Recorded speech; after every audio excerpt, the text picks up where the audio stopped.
Terima kasih sudah klik video ini. Kita akan bahas game krusial di babak ke-13 turnamen FIDE Kandidat. Buat teman-teman yang belum tahu, turnamen FIDE Kandidat adalah turnamen diisi oleh 8 pemain catur terbaik dunia yang menjuarai event-event prestisius untuk bisa berjuang kalau juara satu turnamen FIDE Kandidat akan menantang gelar juara dunia melawan juara dunia catur klasik saat ini, Gukesh Domaraju. Dan setelah selesainya 12 babak, ada dua pecatur yang saling balapan nih, memiliki peluang ya.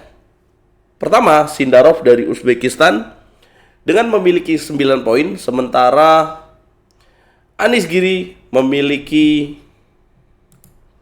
7 poin. Jadi penting banget buat Anish Giri ngalahin Sindarov dengan sisa 1 babak. Apa yang terjadi di game ini? Inilah yang terjadi. Jangan lupa di like dulu, di share, dan di subscribe. Nyalakan lonceng notifikasi. Jangan lupa jadi langganan di YouTube RL Chess. Dan please jangan di skip iklannya ya teman-teman.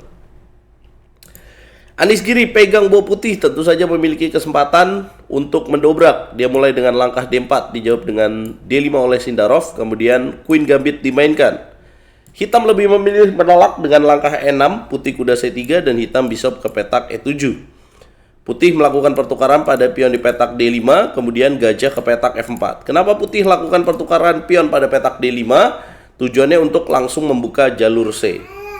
Hitam kuda ke petak F6, putih E3, hitam mengamankan raja, kemudian putih mainin bishop D3. Nah, setup skema permainan dari putih untuk merespon Queen Gambit ditolak adalah dengan Queen C2, kuda F3, kemudian rokade, menguasai petak E5, dan lakukan serangan lewat sayap menteri.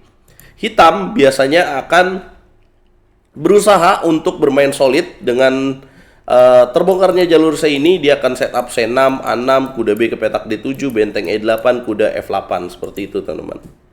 Nah, tapi di sini hitam ya, karena dia memiliki kesempatan untuk menghilangkan kelemahan langsung, dia langsung mainin langkah C5. Putih mengeluarkan kuda ke petak E2. Ya, ini berbedanya ya. Kenapa? Kenapa nggak kuda F3? Karena nanti dikonter dengan gajah G4. Hitam mainkan langkah kuda ke petak C6, putih mengamankan raja, dan hitam tetap lakukan ikatan pin dengan bishop G4, putih makan pion C5. Kemudian hitam makan, dan sekarang terjadi struktur pion yaitu deisolasi atau deisolani ya teman-teman, dimana strukturnya seperti ini. Nih ada pion D5 dan E3. Putih H3, pertukaran dilakukan. Kemudian kuda makan E2 dan hitam mendorong pion D4, langsung coba menghilangkan isolasi pawn pada petak D5. Putih menolak dengan E4. Kemudian hitam benteng E8, putih mengawal dengan kuda. Kemudian kuda ke petak D7 manuver, putih A3. Kemudian hitam kuda D ke petak E5, putih melakukan pertukaran. Kemudian kuda makan balik dengan gajah E5 dan putih mendorong pion F4. Terjadi pertukaran pada petak D3, Queen makan D3. Waktu yang digunakan masih 1 jam 42 menit. Sementara kita bisa lihat permainan sudah masuk ke middle game. Hitam mainkan langkah Queen ke petak B6, putih mendorong pion E5. Kenapa putih nggak coba dorong pion B4? Karena kalau dorong pion B4, hitam akan gajah F8. Kalau misalkan putih di sini benteng A ke petak D1, maka hitam akan benteng E ke petak D8. Dan dengan didorongnya pion B4 ini, nanti hitam bisa mengganggu lewat dorongan pion A5. Itu akan berbahaya buat putih. Itulah kenapa putih di sini memilih langkah E5. Loh, dikasih pionnya. Ya, kalau misalkan dimakan, itu akan direspon dengan kuda E4 mengancam bishop. Kalau misalkan queennya mungkin balik lagi ke petak B6, maka benteng A ke petak B1, Queen ke petak C6 akan dilakukan pertukaran. Kemudian benteng FC1, Queen mundur, dan baru diambil pion D4. Seimbang-seimbang juga. Maka itu tidak dilakukan oleh hitam karena waktunya catur klasik ya. Hitam lebih memilih menteri ke petak A6. Pertukaran dilakukan. Loh, lebih milih double pawn. Gak bahaya tah? Kita coba lanjutin. Kuda ke petak E4, gajah ke petak B6, putih kuda D6, benteng ke petak E6. Kuda ke petak C4, hitam mendobrak dengan F6. Putih benteng A ke petak D1, pertukaran pada petak E5, dimakan lagi, dan kemudian benteng D8. Putih coba benteng F4. Coba idenya makan dan dapat pion, sebenarnya hilang juga sih. Dan ide dari putih sebenarnya berikutnya adalah naruh benteng di petak D3 untuk ganjel pion di petak D4. Sebelum putih lakukan itu, hitam sudah tahu dan mendorong pion D3. Putih raja F1, hitam gajah C7. Ya, saling mengancam pion ya teman-teman. Kemudian putih mainkan langkah benteng ke petak E4 menjaga. Hitam ngancem lagi benteng D5. Putih raja F2, gajah makan E5. Kemudian putih melakukan pertukaran ya, karena nggak bisa ngepin juga, nanti didorong pion D2. Ditukar, disederhanakan, dan permainan lanjut di endgame. Putih punya 4 pion, hitam juga punya 4 pion, tapi pion yang lemah. Gimana cara hitam defense ini? Hitam mainkan benteng B5, putih B3. Nanti kalau B4 langsung dia 5-in. Kemudian raja ke petak F7. Kalau skak, raja gimana tuh? Putih lebih memilih A4. Jadi kalau skak, maka raja G6. Kalau dimakan, maka benteng B3. Benteng A6, maka raja G5. Buat level top grandmaster seperti ini dan teman-teman yang rajin belajar endgame, ini posisi yang sulit dimenangkan oleh putih. Pertama, karena kondisi benteng berada di atas pion. Seharusnya benteng berada di bawah, lebih powerful. Dengan posisi seperti ini, mungkin nggak putih menang, sangat tipis untuk bisa menang. Ya, karena kalau sesuai rumus endgame, contoh ya, putih mungkin mainin langkah A4, hitam benteng A3. Kemudian A5, maka raja H4. Kalau benteng A7, H5.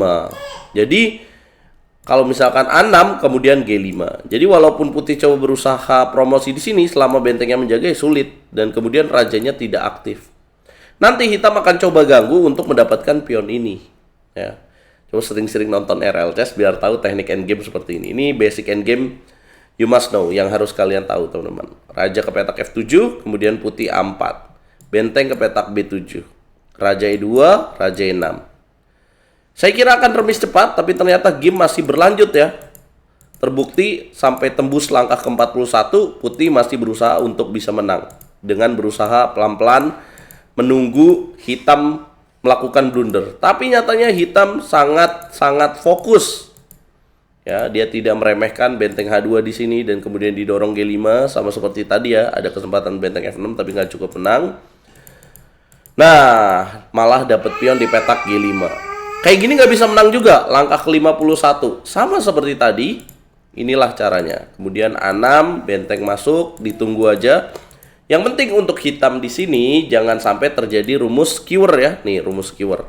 Dikasih pion tapi ada skak dapat benteng.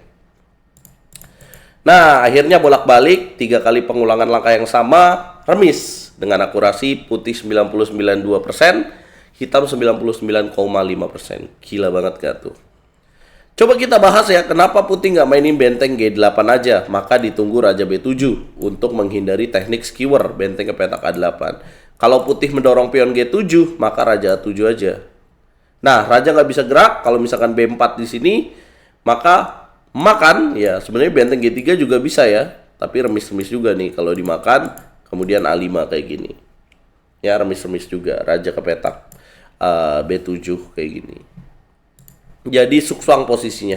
Benteng G8, raja B7, G7, kemudian raja ke petak A7. Mau nggak mau, pion dikasih dan ya udah berujung remis. Loh, memang tidak ada kesempatan menang dari game tadi sebenarnya yang bisa dilakukan oleh putih. Kalau lihat dari permainannya sangat tipis ya teman-teman ya. Dengan pilihan-pilihan langkah yang dilakukan oleh putih dan hitamnya. Sama-sama terbaik, gila akurasinya 99%. Gimana coba otaknya? Dengan hasil ini, Sindarov memastikan gelar juara dengan 9,5 poin. Ini menyamai poin dari Jan Nepomniachtchi yang berhasil menjadi juara kandidat. Tapi masih ada satu babak lagi. Kalau dia menambah setengah poin, artinya jumlah totalnya akan 10 poin. Ini adalah rekor dalam turnamen kandidat di mana seorang juara berhasil mengumpulkan 10 poin dari 14 babak. Itu sangat luar biasa. Apakah Sindarov bisa? Nanti malam jawabannya. Sindarov akan melawan Wei. Saya rasa akan remis ini. Matthias Blubam akan melawan Anish Giri. Ini juga akan remis cepat semuanya karena sudah tidak ada peluang lagi. Tapi kita akan lihatlah teman-teman. Sementara kalau kita balik ke prediksi Magnus Carlsen sebagai ya salah seorang yang dibilang greatest of all time, pemain catur terbaik sepanjang masa, memprediksi bahwa Hikaru Nakamura Caruana akan jadi top prediksi yang bakal keluar sebagai juara. Kalau lihat dari posisi sekarang, Hikaru malah berada di tengah-tengah.